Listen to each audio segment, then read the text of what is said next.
Assalamu Walaikum. Hello friends, how are you? Welcome back to my new video.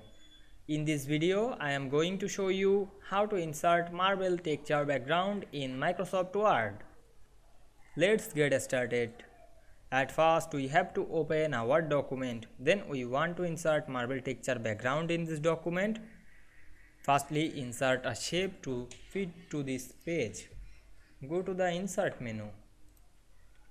Click Shapes drop down menu, then choose rectangle shape. Then draw this shape, fit the page.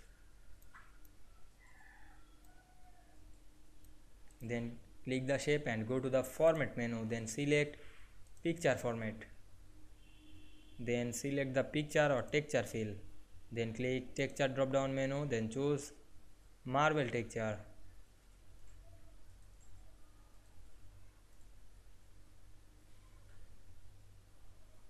Now we find the marble texture background to this drop down menu.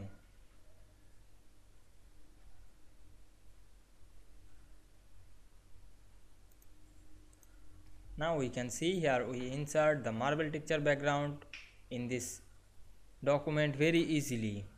I hope you enjoyed the video.